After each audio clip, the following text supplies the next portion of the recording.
एक बार फिर से बहुत बहुत स्वागत है दोस्तों आपका मेरे YouTube चैनल सरल इकोनॉमिक्स पे। तो दोस्तों जैसे आपको पता होगा कि मेरा नाम राकेश कुमार है। मैं आपके लिए 11th-12th के इकोनॉमिक्स के वीडियोस प्रोवाइड करवाता हूं, वो भी फ्री ऑफ कॉस्ट है। तो दोस्तों जैसा कि आपको पता है कि मैं 11th-12th के अलावा अभी कुछ दिन बाद से मैं BA honours economics, BCom honours pass के इकोनॉमिक्स और UGC नेट इकोनॉमिक्स के भी कोचिंग ऑनलाइन स्टार्ट करूंगा, जो बिल्कुल फ्री ऑफ कॉस्ट होंगे विथ नोट्स। तो दोस्तों मेरे चैनल पे ऐसे ही बने रहे दोस्तों, ज़्यादा ज़्यादा सब्सक्राइब करें, लाइक करें और शेयर करें उन बच्चों के लिए जो कोचिंग नहीं जा सकते या कोचिंग अफोर्ड नहीं कर सकते इकोनॉमिक्स के लिए। तो दोस्तों इकोनॉमिक्स एक ऐसे भी बहुत अच्छा सब्जेक्ट है और मैं चाहता हूँ कि हम सबको अपने लाइफ में एक बार जरूर इकोनॉमिक्स पढ़ना चाहिए। ये ज़रूरी नहीं है कि हम अपने सब्जेक्ट के थ्रू ही पढ़ें, लेकिन वैसे भी इकोनॉमिक्स एक अच्छा सब्जेक्ट माना जाता है।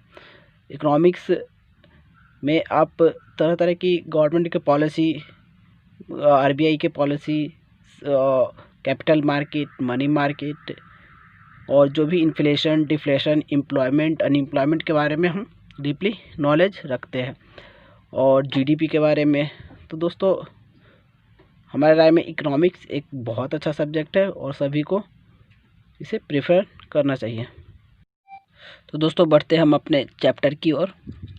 तो दोस्तों आज मैंने अपना टॉपिक चेंज किया है, ये 11th क्लास के लिए आज मैंने अपना टॉपिक डाला है।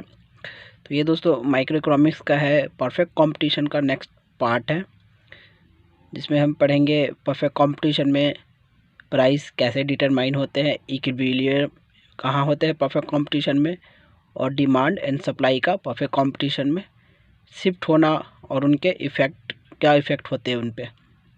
तो दोस्तों इससे पहले मैंने परफेक्ट कंपटीशन के दो पार्ट में परफेक्ट कंपटीशन को कवर कर रखा है।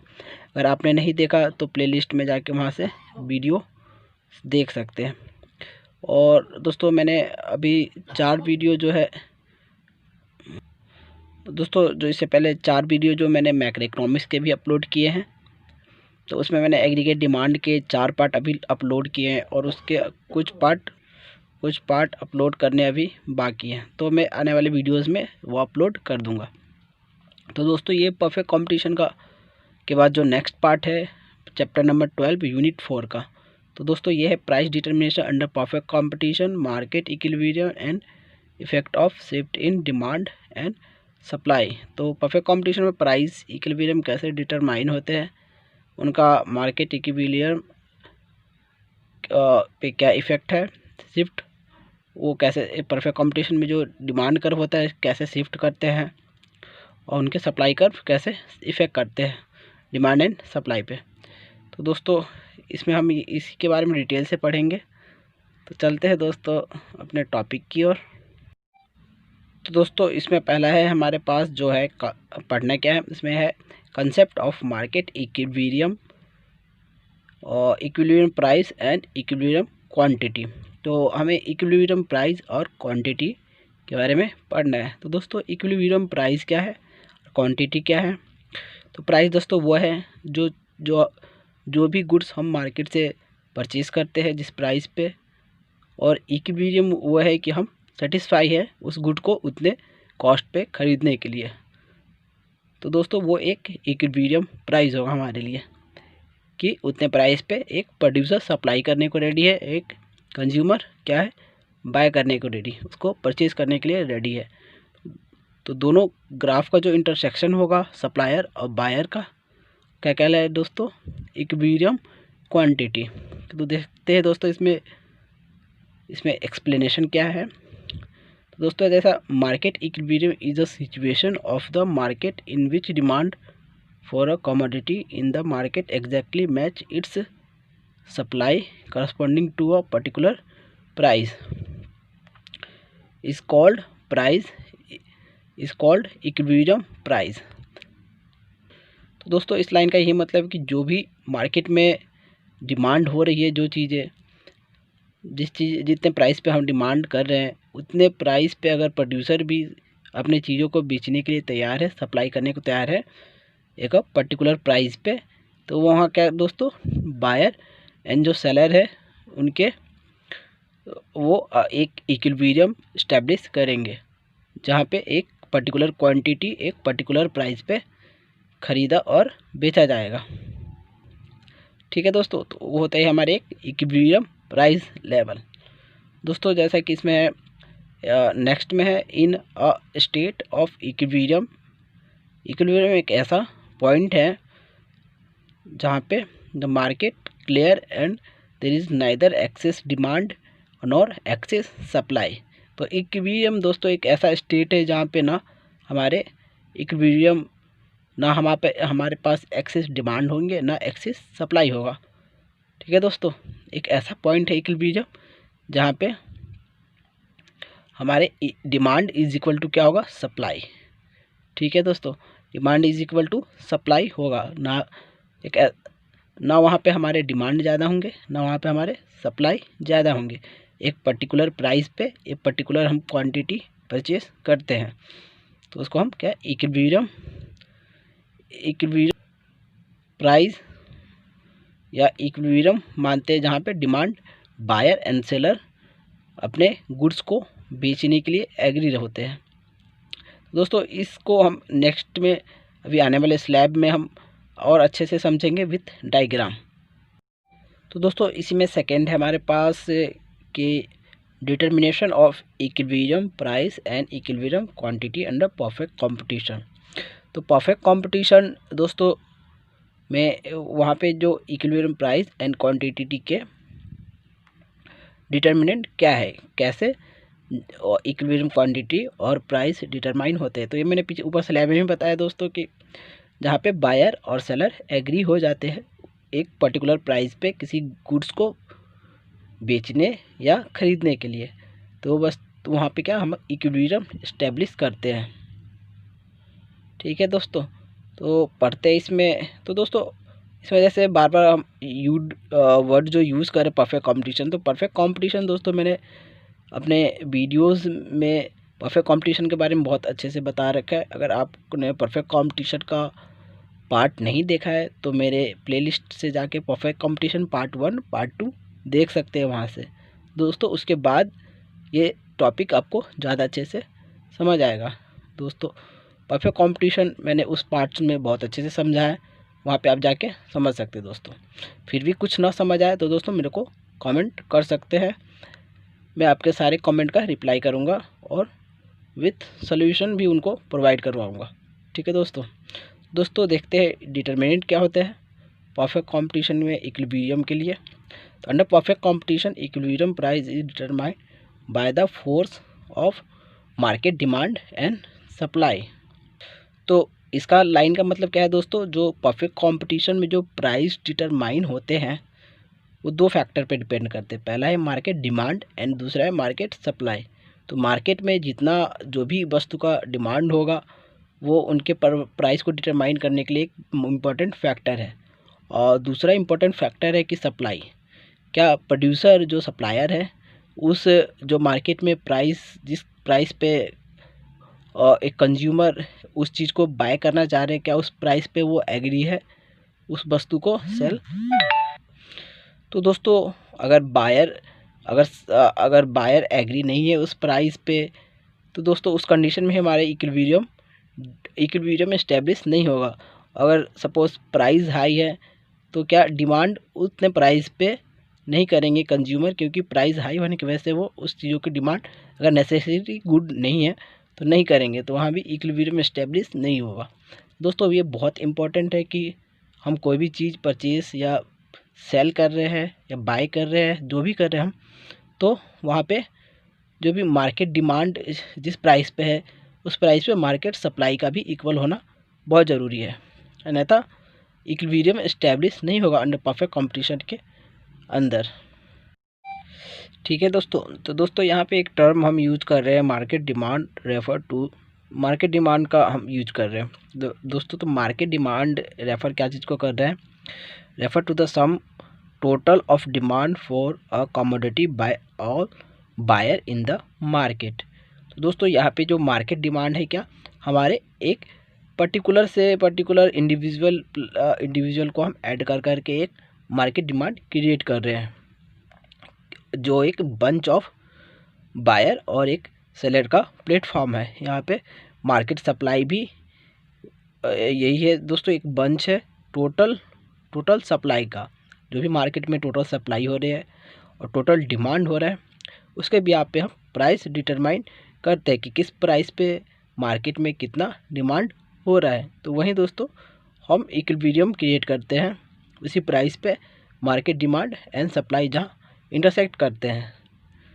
ठीक है दोस्तों, क्योंकि हम एक इंडिविजुअल के लिए तो हम मार्केट सप्लाई या डिमांड क्रिएट नहीं कर सकते, तो ये हम परफेक्ट कंपटीशन में क्या दोस्तों यहाँ पे एक मार्केट फैक्टर पढ़ते हैं। मार्केट इंडस्ट्री क्या है यहाँ पे दोस्तों, एक प्राइस डिटरमिनेट का काम करती है।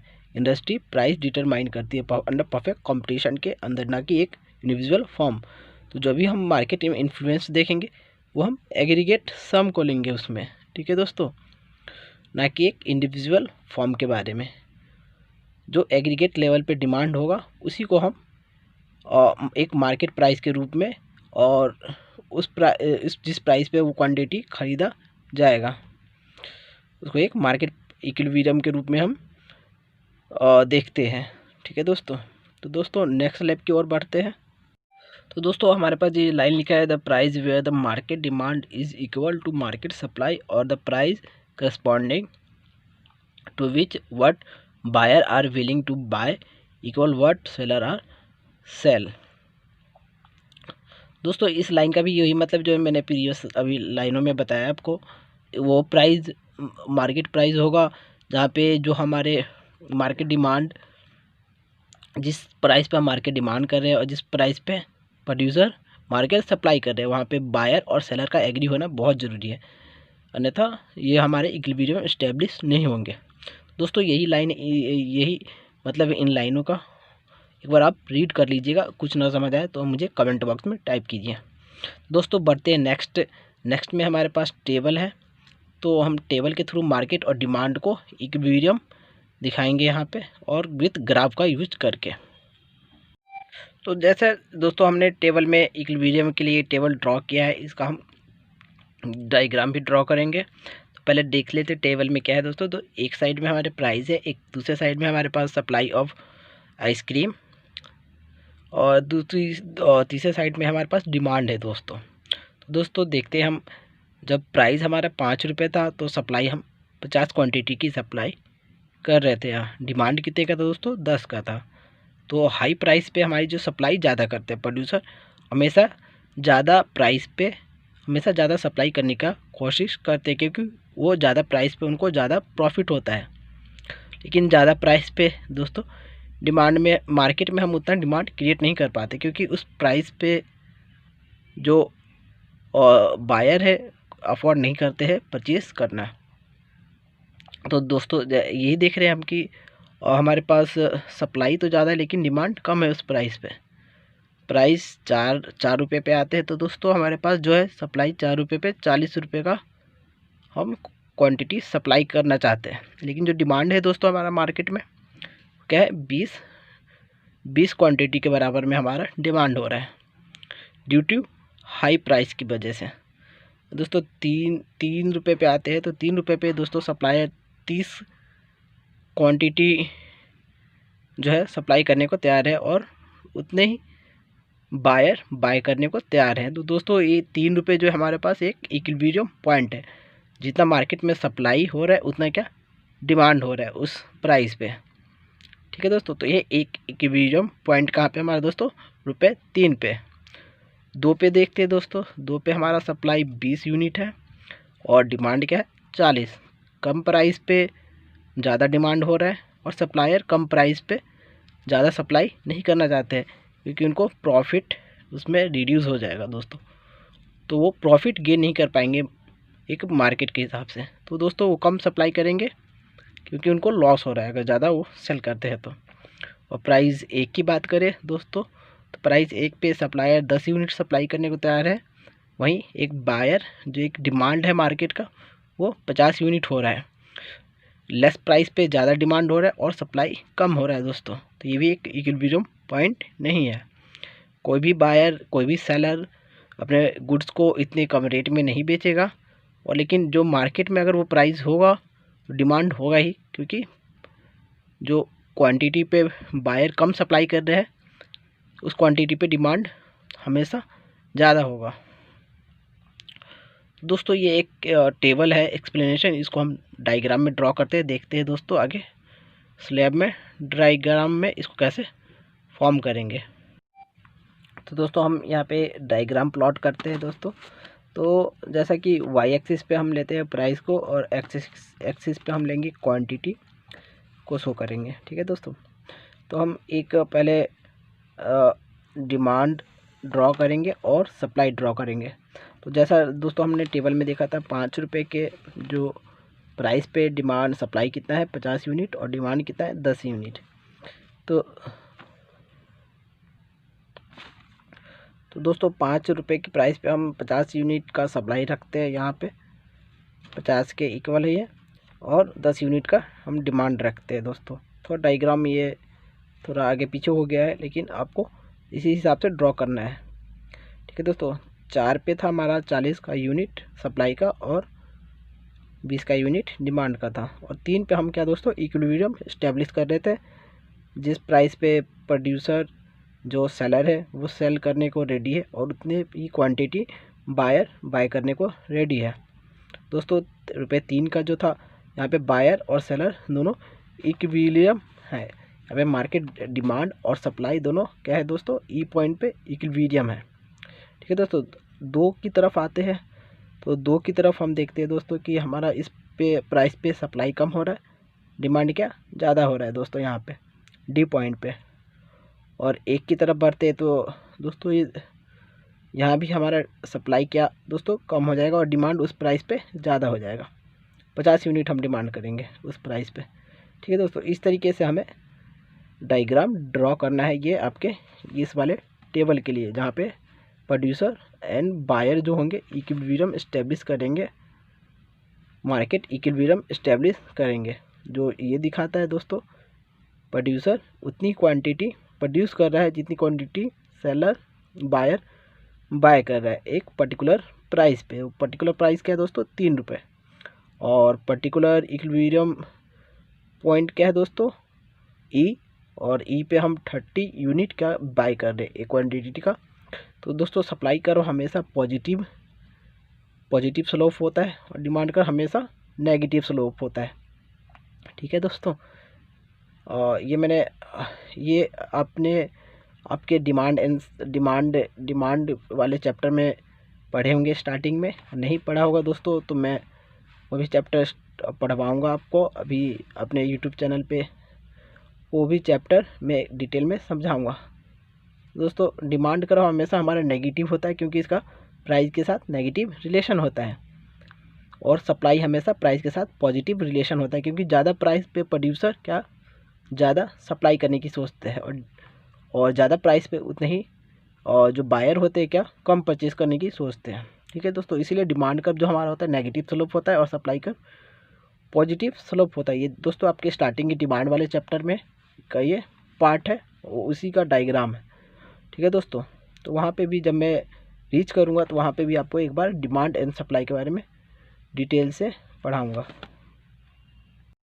तो ये दोस्तों यहाँ पे मैंने ये फिगर 1 का ही एक्सप्लेनेशन लिखा है, आप ये रीड करके भी समझ सकते हैं। ठीक है दोस्तों, तो दोस्तों नेक्स्ट स्लैब की ओर बढ़ते हैं। यहाँ पे है नेक्स्ट जो है हमारा, इसमें some important fact about the perfect competition के बारे में कुछ इम्पोर्टेंट फैक्ट है वो हमें यहाँ पढ़ने हैं। तो देखते हैं दोस्तों क्या है important fact about perfect competition.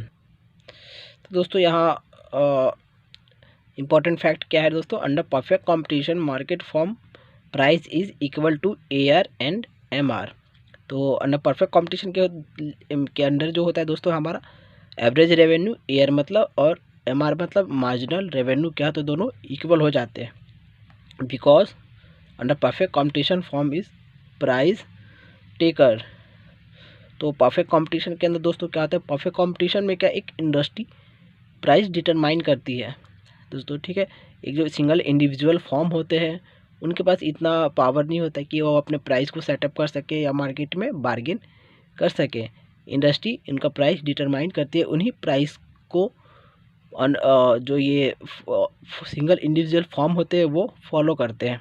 उन्हीं प्राइस पे उनको मार्केट में बेचना होता है। उस प्राइस से वो ना ज़्यादा प्राइस चार्ज कर सकते हैं और ना उससे कम चार्ज कर सकते हैं दोस्तों, ठीक है। तो इसीलिए जो परफेक्ट कंपटीशन में जो सिंगल इंडिविजुअल फॉर्म होते हैं दोस्तों, क्या होते हैं, एक प्राइस टेकर होते हैं, प्राइस मेकर इंडस्ट्री हो जाती है हमारे दोस्तों।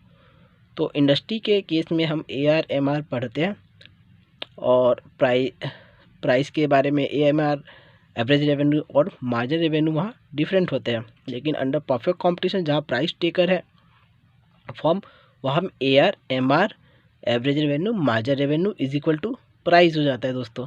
सारी लाइन क्या मर्ज हो जाती है, कोइंसाइड हो जाती है सारी लाइनें।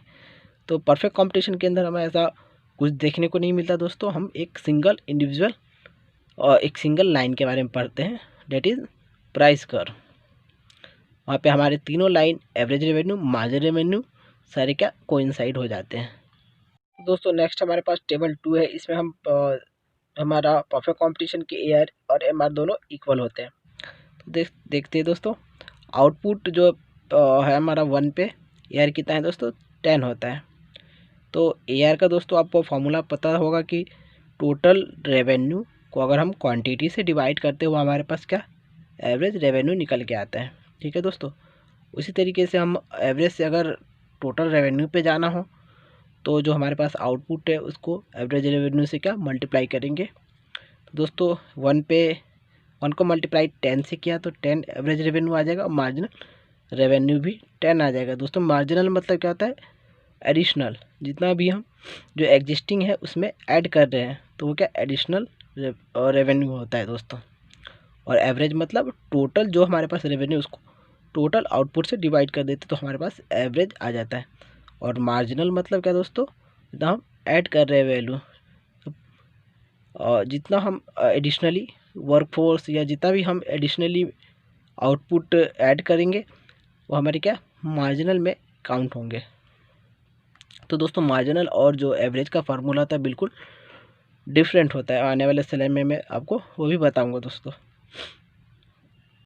तो दोस्तों आउटपुट 2 पे है, एवरेज रेवेन्यू 10 और टोटल रेवेन्यू 20 है, मार्जिनल 20 है, 10 है। 3 आउटपुट पे दोस्तों एवरेज 10 है और टोटल रेवेन्यू 30 है। एवरेज को मल्टीप्लाई कर रहे हैं आउटपुट से तो टोटल हमारे पास निकल के आ रहा है दोस्तों। और मार्जिनल एवरेज सेम होते हैं अंडर परफेक्ट कंपटीशन में, इसलिए जो मार्जिनल होगा वो एवरेज होगा। बस चेंजेस क्या आएगा दोस्तों टोटल में, क्योंकि टोटल हम कैसे निकालेंगे एवरेज रेवेन्यू को मल्टीप्लाई करके आउटपुट के साथ, ठीक है दोस्तों। तो दोस्तों जैसा कि हमने पढ़ा है इसमें कि प्राइस इक्वल टू हो जाता है अंडर परफेक्ट कंपटीशन के परफेक्ट कंपटीशन में हमारे पास प्राइस इक्वल हो जाता है मार्जिनल के, MR के और AR के एवरेज रेवेन्यू के।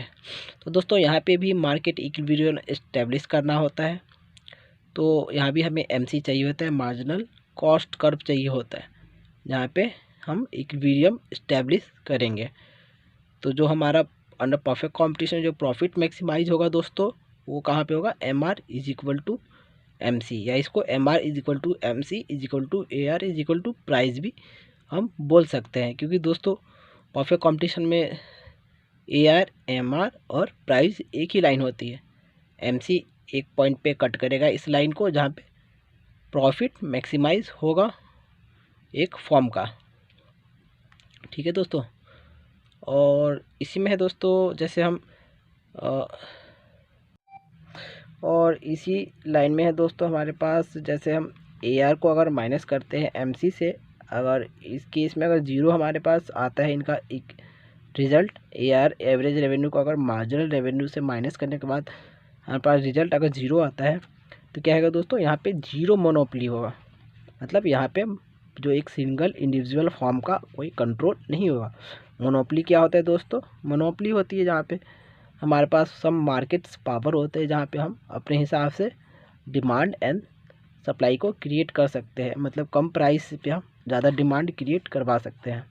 और हमारे पास एक मार्केट पावर होता है दोस्तों। मोनोपोली मतलब एक इंडिविजुअल फॉर्म ही मार्केट में वो चीज़ें सप्लाई कर सकती है दोस्तों। ऐसे हो गया दोस्तों, इंडियन रेलवे हो गया, आपके इलेक्ट्रिसिटी जितने भी है ये हो गए, एक मोनोपोली पावर होल्ड करते हैं। इनके पास पावर होता है कि दोस्तों वो मार्केट को अपने हिसाब से चला सकते हैं। ठीक है दोस्तों, तो अगर M R minus M C is equal to zero है तो वहाँ ज़ीरो मोनोपोली होगा। ज़ीरो मोनोपोली होने का मतलब तो कि हमारे पास कोई भी पावर नहीं है, हमने अपने हिसाब से मार्केट को रेगुलेट नहीं कर सकते या मार्केट को के प्राइस को कंट्रोल नहीं कर सकते। इस केस में हमारे पास क्या होगा, मोनोपोली पावर ज़ीरो हो जाएगा दोस्तों। दोस्तों greater the difference between A R and M R greater होगा, जितने ही इनके बीच में ए आर और एम आर के बीच में डिफरेंस जितने ही ज़्यादा होंगे तो वो क्या एक मोनोपोली क्रिएट करेगा दोस्तों। और जहाँ पे डिफरेंस कम होगा वो वहाँ पे मोनोपोली पावर बिल्कुल जीरो होगी, मतलब मार्केट का कोई कंट्रोल नहीं रहेगा एक इंडिविजुअल फॉर्म का। ठीक है दोस्तों, और जितने ही डिफरेंस इन दोनों के बीच में ज़्यादा होंगे उतने ही क्या मोनोपोली पावर बढ़ेंगे मार्केट में। ठीक है दोस्तों।